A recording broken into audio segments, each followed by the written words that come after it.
Welcome back, everybody. This is not a Malazan video. No, this is me talking about my experiences with my I don't know how many times reread of The Fellowship of the Rings. We're in something of a hurry, so I'm not gonna brag or anything because I need to go to the Malazan Zoom quiz in, I don't know, half an hour. All right, let's get this started. Cheers.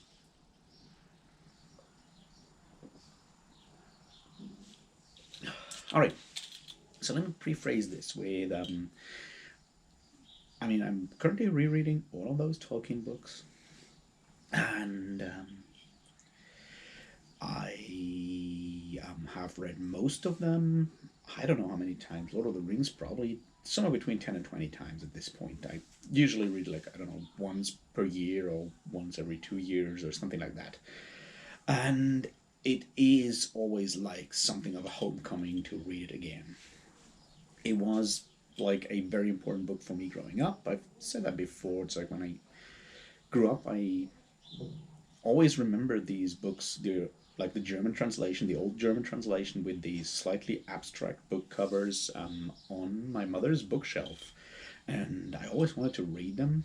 And, well, she told me I wasn't old enough for that. I was like, I don't know, 10, 11 years old. So she probably had a point there. Because, that's no age to read Lord of the Rings. So when I finally got to actually read them when I was like 13, maybe 14, probably 13. Yeah, 13, 14 years old. This felt like a big, event, because then I felt like I'm almost grown up. I'm allowed to read Lord of the Rings now. And yeah, well, not that I was like super grown up at that point. I mean, I'm still not grown up or anything, but at the time it felt like that. And on the other hand, it was also one of the last like books I actually could read as a printed book. So there's that as well. So this both marked, in a way, marked me growing up in a way, but also like something of the end of an era in a way, because I, you know, stopped being able to read like long books when I was, I don't know, 15 ish, in a way, I guess.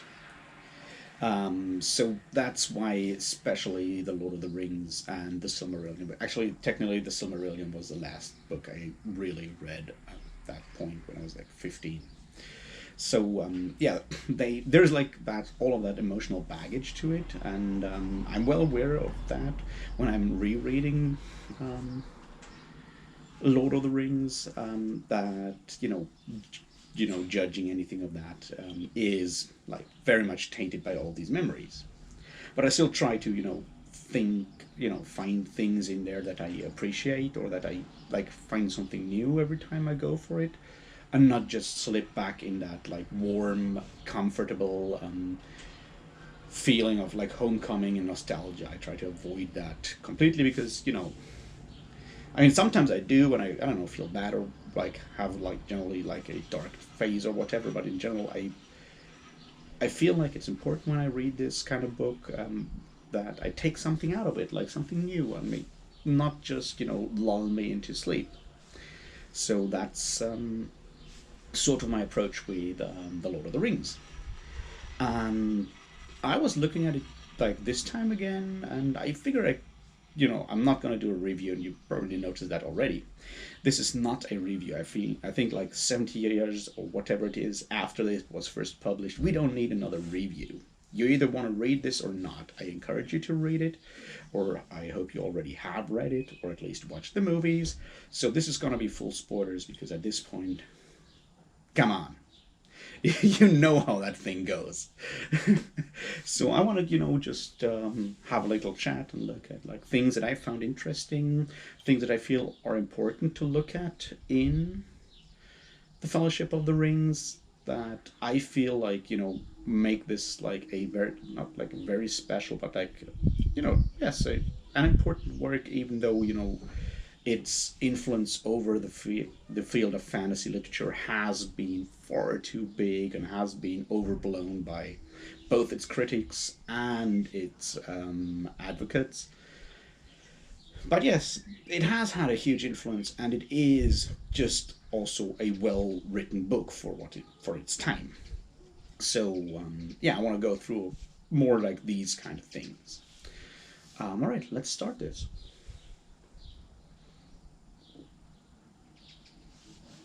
First of all, I want to look at how the tone has shifted between The Hobbit and Lord of the Rings. Um, well, The Hobbit is very much told like an oral story, like a tale that's told to you by someone at, I don't know, the fireside or the bedside by your parents or whatever, and that comes across with the narrator talking to the audience, like directly to the audience. This is almost never the case in the Lord of the Rings. There's a few asides to the audience, but mostly this feels like a written down tale. It's still, very much rooted in mythology and legends in a way, but it's more on the like actual written side and not so much on the oral storytelling side. Obviously, the tone is also more serious. It deals more with questions of morality or good and evil, so to speak. I mean, it's one of those things that people criticize Tolkien for, is like to have a rather strict morality in his world of good and evil. And I disagree. I mean, yes, there is clear good and clear evil. I just don't think it's something to critique him for, because while this may not be what you want in your modern literary fiction, because when we look at our world, we are not living in a world of clear, pure good and pure evil. There's a lot of gray in between. We all struggle. But on the other hand, I also feel that yes, we still need the idea of good and evil, because otherwise we're just, mired in this gray in between. And also, Tolkien is not telling us a modern story. His models are mythology and legends, and in those literary models that he's, looking at, you certainly have a clear distinction between good and evil. You have people struggling to either be good or evil. We have people redeeming themselves and so forth. But the idea of redemption only works if you have a clear good and evil. That otherwise redemption doesn't work if you don't have any kind of good and evil.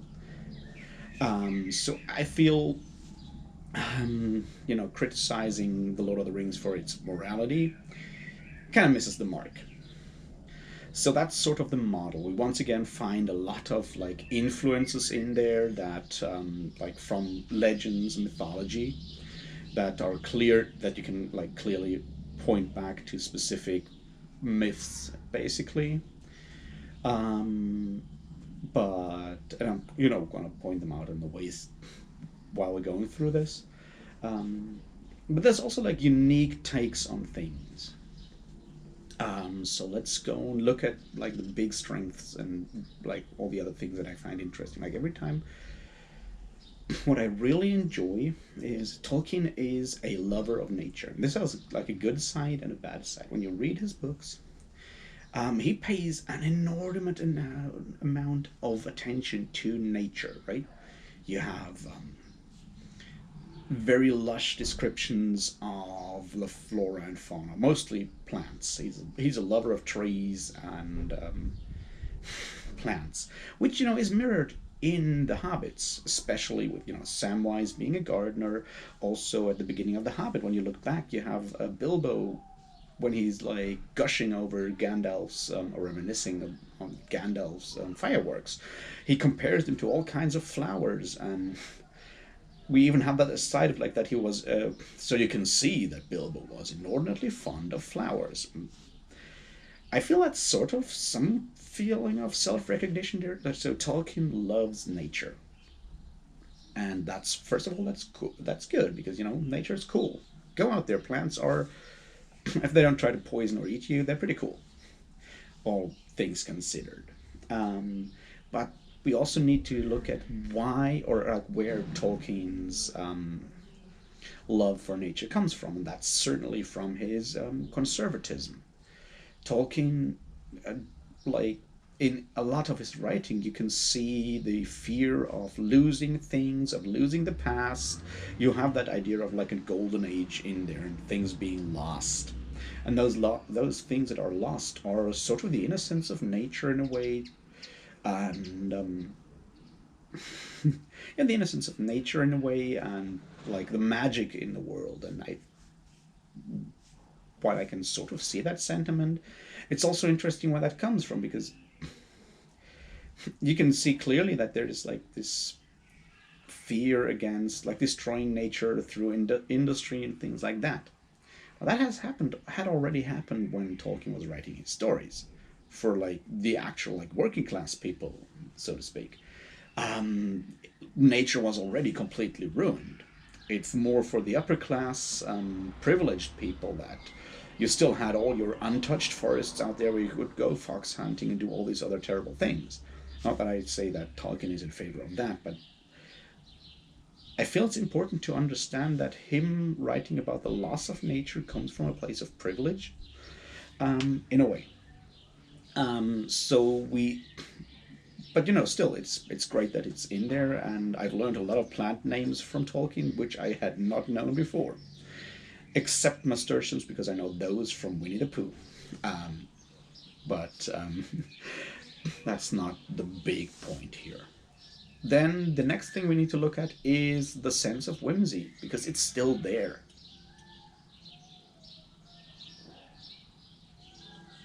right? It's there with the hobbits in part. It's in some of the hobbits' poetry. There's still, at least at the beginning, there's things like my favorite fox, that one animal in Lord of the Rings that actually we can like read its thoughts when it finds the hobbits in that clearing when they're walking across the Shire. And the fox comes across them and is like, "Oh, hobbits outside at night. There's something mighty queer going on." And Tolkien's like, "Yeah, he was right, but he never found out what it was." And I'm like, it's great that this is in his book. I just love that fact. Quick aside, Tolkien used the word queer a lot, and it's one of those things where you can realize that this book is 70 years old and how much language has changed over the last 70 years, because in 1940, 41, 1950 even, people were using the word queer as like strange or weird. And well, if someone who doesn't know that will read this book now, he will think that there is a strong LGBTQ plus representation in Middle Earth, because like everyone outside Hobbiton is apparently queer, which is funny to me. But still, I feel it's also important when we read this book to know that it comes from a specific time and place. And I feel like the usage of words like queer really shows that and tells us that. Anyway, but then also like the present how Tolkien presents like the idyllic country life, when we have like at the beginning in the Shire when they end up with Farmer Maggot and eat the mushrooms and all of that stuff. That all like comes from someone who like has this background of this slightly privileged background, right? This is like your gentry farmer. Maggot is far more your gentry farmer, landed nobility kind of guy than he is your hard scrabbling farmer. And this is something that you have a lot of in Lord of the Rings, right? The Hobbit society is very, very like class oriented. You have Sam and the Gaffa Gamgee, and they basically they're employed by those gentry hobbits like the Tooks and the Brandybucks, and the Bagginses apparently as well, which you is basically gentry, I would say, from like if you want to compare it to like English nobility classes or whatever. They're not like, well, technically, I guess the Tooks are sort of more than that, but I feel we oftentimes forget that, because especially of what like happens later during the tale and how we look at it and how it's presented in like the movies. But Hobbit society is a class society, and we mostly get to see the really well off hobbits. and that's idolized in a way, which can be seen as critical. I don't think we need to like yell at Tolkien for being that way. I just feel it's important for us nowadays to realize that it is that, and it is once again a portrayal of a specific time and place. So yeah, I just felt that's important. Um, Now, to continue that bit, because while we're still talking about all the failures of Tolkien when it comes to class awareness, the starting of the group with Sam, Merry, and Pippin and Frodo is very reminiscent of the idea of either like academia, like how it was done in like the 17th, 18th, 19th, probably even early 20th century, and also military, where you have your officers and they have like servants or whatever you want to call them. In academia, you used to have like the people that could pay to be um, at one of the big universities, and with Tolkien, I don't know where the representation where that comes from, because he is an academic as well, but and he was in the military. But the point is that as an officer, you have people that come from a lower class and they work as your servant, and so forth. But in academia, you also have those people that could like pay for university, and you had your people that had to work for university, and they usually worked for university in a way as being the personal servants of those other students, like more well-off students. And so you had these like this very tight-knit relationship, master-servant relationship. And when it comes to Frodo and Tolkien and Samwise, that's exactly that relationship with all these idolized virtues of loyalty and friendship. And Frodo is like fond of Sam and feels some kind of responsibility. It's the ideal of that, basically. But on the other hand, you have Merry and Pippin, who are clearly of the same class of Frodo. They're all like, yeah, as I said, gentry or well-off officers. So they can patronize Sam when they want, call him um, like super loyal, but also super how to say call him, I don't know, bumbling or clumsy, I guess is the word, when you have this like he would follow you down a dragon's throat if he wouldn't trip over his own feet first. And we all know that Sam Gamgee is not that clumsy, but it's that like class sensibility that you can find in the Fellowship of the Rings, and I feel kind of gets sort of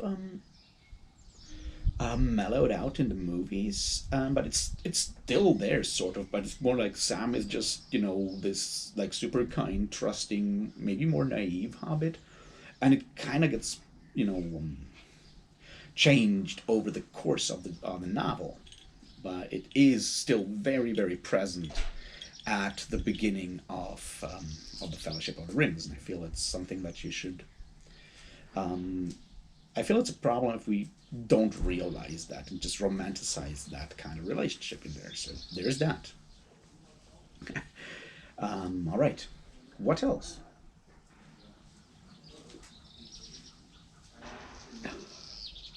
Let's talk about mythological, and legendary influences.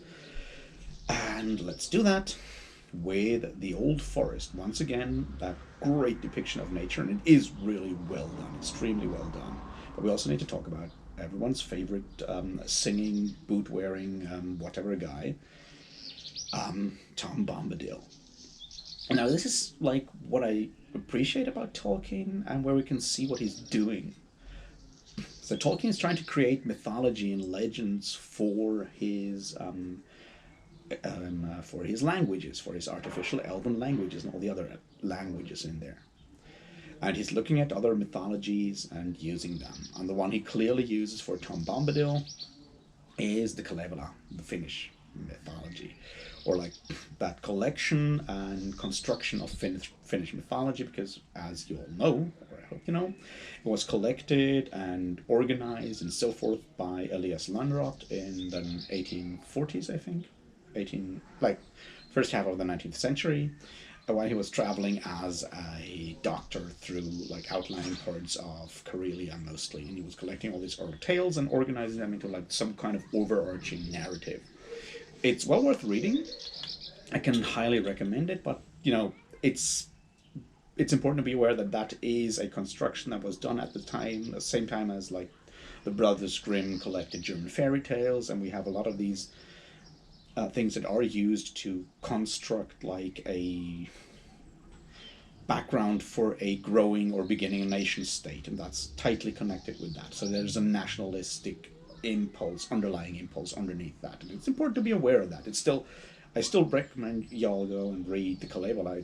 It's a lot of fun, although you will never think about bears the way you used to after reading this. I'm just saying. But apart from that, one big thing in the Kalevala is, and we know Tolkien used it a lot because he basically lifted the entire Kullervo story for the children of Húrin.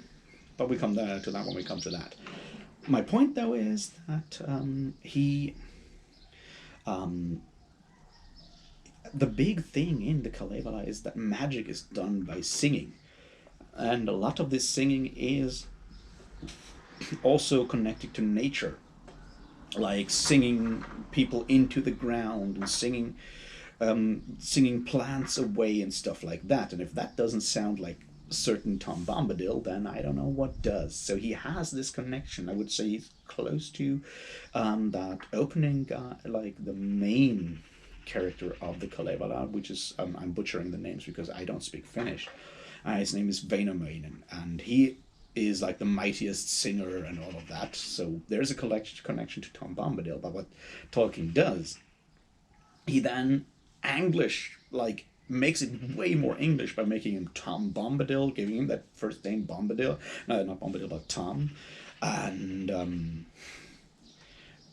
making sure that he is wearing these boots and his jacket, and he's adding a dollop of like island whimsy or English whimsy to it, and thus changing it into something that is still recognizably, if you know the source material, still recognizable, but it also has a new character through that, and I feel that is just, well done. I feel it's important to know that, and if you take away from this to go and read the Kalevala, I'll be happy. So that's another thing that I wanted to talk about here. Now let's see what else we can talk about, because as I said, I'm not going to go through the entire like events or whatever. I just want to, collect some remarks basically.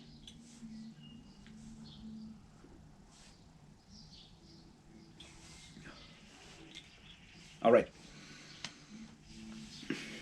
Animals. I already spoke about my favorite fox. And though we still don't know what the fox says, we at least know what he thinks. But I also want to talk about horses.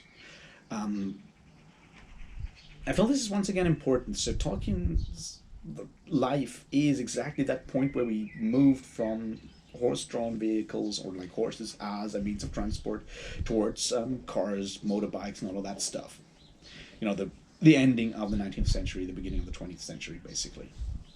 And there is an intense love of horses within Tolkien. We have obviously Shadowfax, that mighty horse, that prince of horses, who is like extremely powerful. And yes, you have a lot of like in mythology, you have a lot of like important horses. That's no problem. But everyone else is riding ponies, and the care Tolkien puts into describing these ponies and what they do and how they change their character is just like, you can feel that Tolkien's heart is in it. And as someone who has, had ponies and has like learned how to ride when he was young, and it's like every time this like really grabs me. It's like especially the end of like when they have to depart like into the mines of Moria, and you have Bill the pony being like super frightened and nuzzling up to Sam and all of that. It's like, if you've ever had a pony or ever ridden a pony a bit longer, you know, I get it. I very much get it.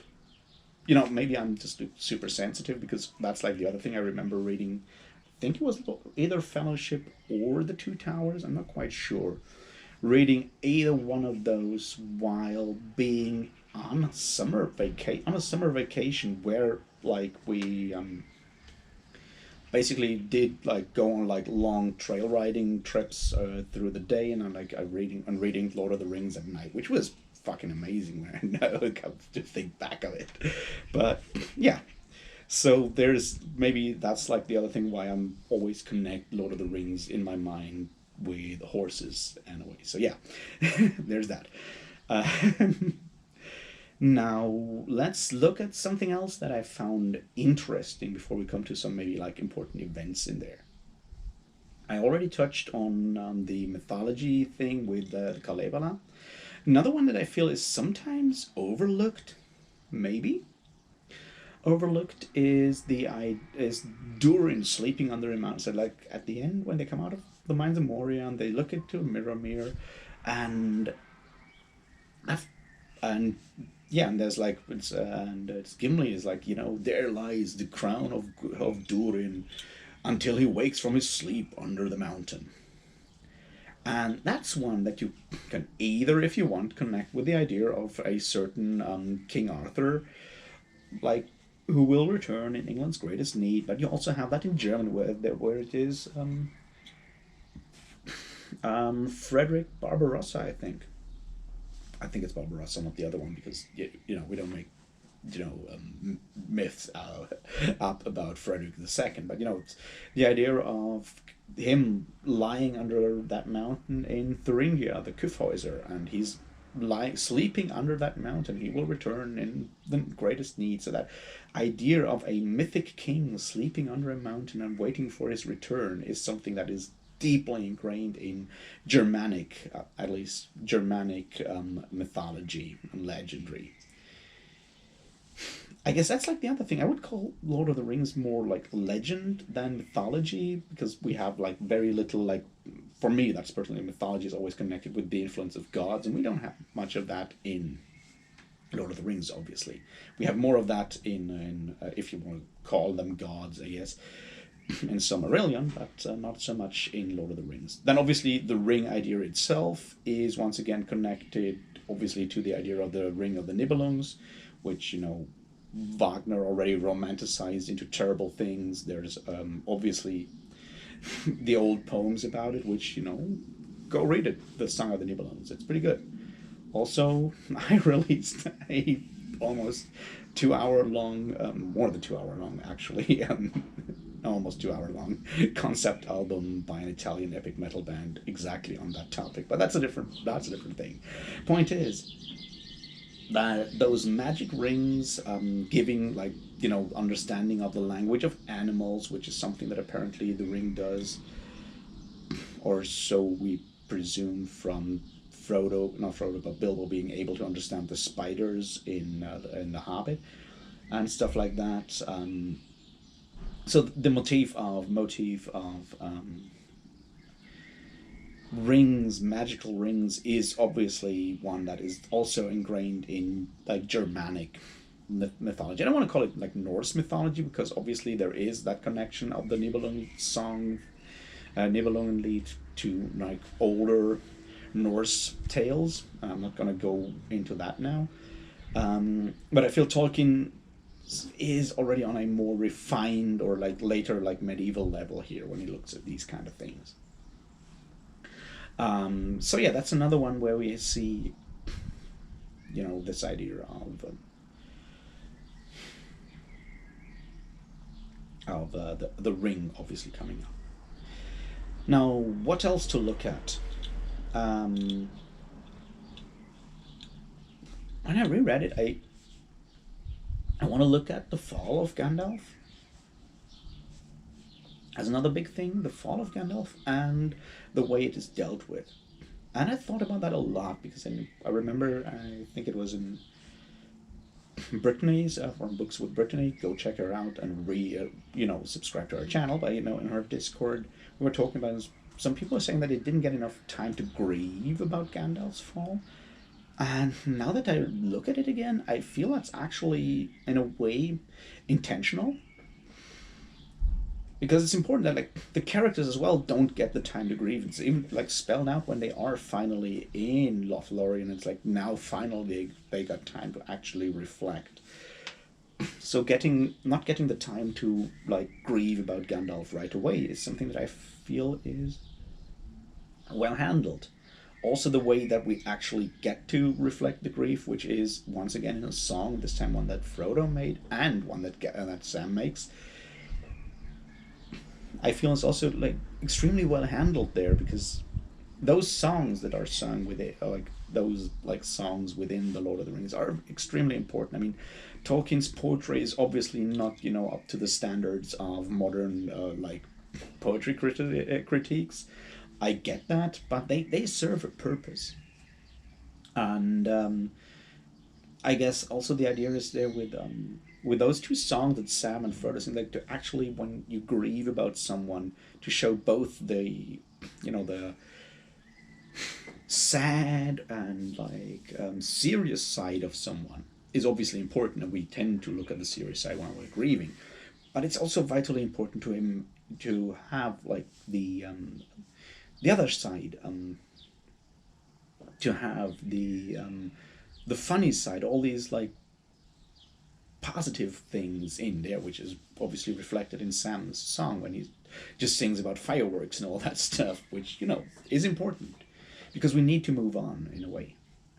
So I feel that is also very interesting to me, or was interesting to me this time round.